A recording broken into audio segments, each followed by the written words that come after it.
of confusion in South Africa right now. The leaders of MARcH and MARcH are saying that they are withdrawing. The way every single Africa is going at South Africa, they are withdrawing. Many people are claiming now the changes that government is doing is because last week they started to march. Government don't operate like that.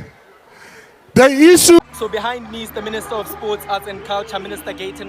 Is also the leader of the Patriotic Alliance. And I want to speak to him about the immigration crisis in South Africa and the protest on the 30th of June. Minister, there's a protest on the 30th of June. Are you supporting this protest? I support all protests, as long as the message of the protest is non-violence. I've been the one protesting at the... Guys, welcome back again.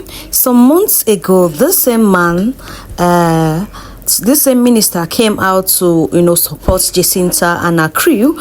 But right now, he is changing the narrative. He's saying a different thing. According to him, he said he does not support violence, and of which the MARcH and MARcH protesters have been causing violence, more havoc in the country. Let's take a look at some of the videos that we'll be right back. Don't forget to hit the like button, share this video, and subscribe to the channel. Many people are claiming now the changes that government is doing is because last week they started to march. Government don't operate like that. The issue has been on the table of the president. We hear law enforcement must handle this matter.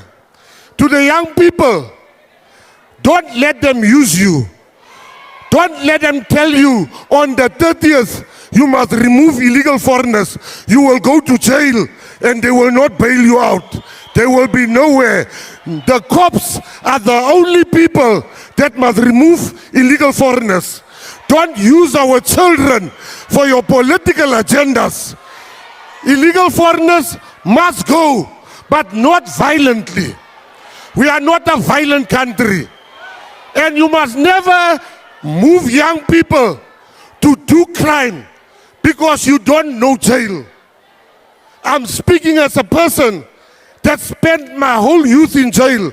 I'm not going to sit in South Africa and hear young people are being given instructions on the 30th to hurt illegal foreigners. That one, it shall never happen for as long as I'm alive.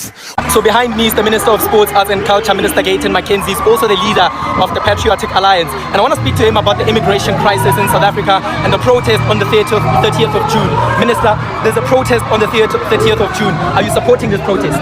I support all protests, as long as the message of the protest is non-violence.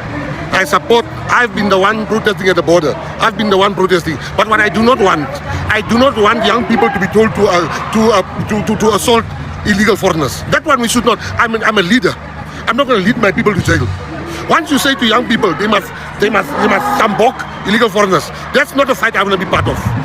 Minister, before the 2024 elections, you spearheaded the Our Harbour movement.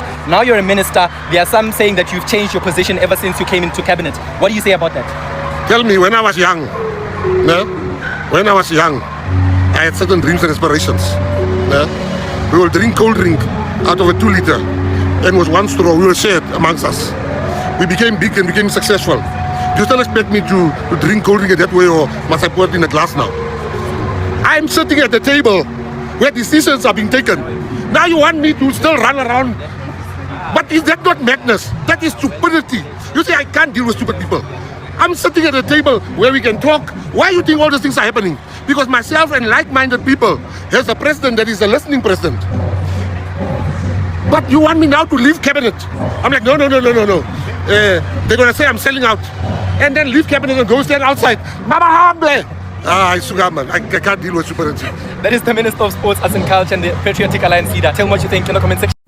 So South Africans are beginning to cry out now. Yeah, they're beginning to cry out. Their artists, their musicians, they are all saying that their gigs are cancelled around the continent. Majority of them that have shows that have been booked for around the continent, those shows have been cancelled. Yeah, this is what you get when you don't know how to control yourself when it comes to temper. You can see how they treated African people. You saw the xenophobic attack and all that, where they were shouting, go back to your country, go back to your country, and that people should go and fix their country. They have gone to go and fix their country. Now, your secret is open. So I want to play a video for you guys to hear how they are lamenting. Then after you watch the video, we are going to come back to talk about it. Majority of South African artists perform on the continent, and many of them are seeing their gigs being cancelled. That's South Africa's Justice Minister, Mamaloko Kubai, speaking out about the ripple effects of rising xenophobic tensions. And it's becoming clear the impact doesn't stop with migrants. South African artists, especially Amapiano stars who tour across the continent, are now caught in the fallout. In countries like Nigeria, Ghana, Malawi, Zimbabwe, and Mozambique, some fans and promoters are pushing back, calling for boycotts and cancelling shows. So what happens when xenophobia starts to damage a country's reputation beyond its borders?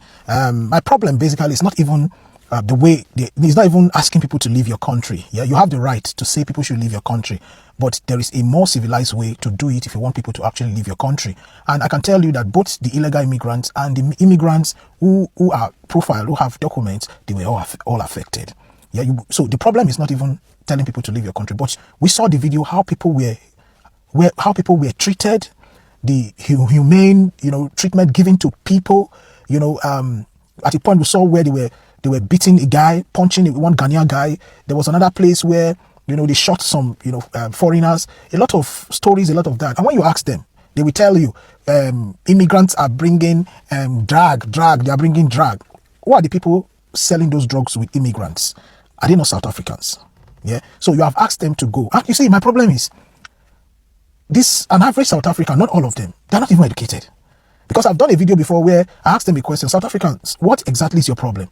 And you could see them on comment section, because they can't even speak English. They are all there saying, drag, and your people are doing drag. Go back to your country, go back to, Now, people have left. I saw a video where your markets were empty. I saw a video where your clubs were empty. No people to run it. And look at the way they were going around, stealing people's things in their shops, stealing people's shop by force, and willing it to their fellow South Africans.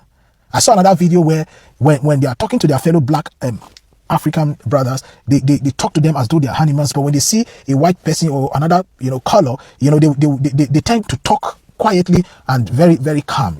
So you guys have actually not seen anything yet. It's your celebrities that are shouting now that they have cancelled their gigs in the continent, that is affecting them. You guys have actually not seen anything. When this whole xenophobic attack was happening, where were your Amapiano musicians and artists? Did they say anything about it? Now, I saw your president in one of a press briefing calling out to Ghanaian president to tell Ghanaian president that Ghanaian president should talk to other African leaders on behalf of South Africa, that they should come to South Africa to invest. What sort of nonsense investment? Now your president that does not know his left from his right. He does not know his left from his right. Your citizens are doing things that are against the law. If there is anybody that's supposed to take people, illegal immigrants, out of the country, is it not the government that's supposed to do it? You left it for hoodlums. You left it for people who are so lazy, who don't even know their left from right, and chase children. They were chasing children from school, pregnant women, vulnerable pregnant women. They were chasing them from the hospital. That they are using their medical facility. They are this, they are that. And funny enough, these black South Africans, they are even immigrants in South Africa. You guys don't even own the country. The day the white South Africans will wake up, they will tell all of you to pack your bag and go, because you don't own one single land in South Africa. You don't own it. Yeah, it's good you tell people to go to their country. They have left. They've gone to their country. Now your economy is beginning to cry. Your economy is beginning to suffer. And that's how it's going to be. Whoever is teaching you guys to push other African people out of your country, they are asking you to do that so that they will be able to melt a good amount of suffering upon you guys. And that's how it's going to be. So tell your President Ramaphosa that no country or president is coming to South Africa to invest. What we will do is to withdraw the license of South Africa companies in other African nations and tell them to go back to their country, because we want to fix our country. That's how it's going to be. So we have told Nigerian president, and I think it's in the pipeline, we're not going to renew the certificate of MTN, we're not going to renew the certificate of DSTV, we're not renewing. They are all now removing themselves that they are not part of the March on March. We don't support violence. Meanwhile, you guys started this first. You started inciting violence, especially this minister. He was the one that called for more violence. He was supporting my March on March, JACINTA and her crew. Now he's trying to remove himself from the equation. No, all of you must suffer for the consequences of the things you've done for your fellow African brothers.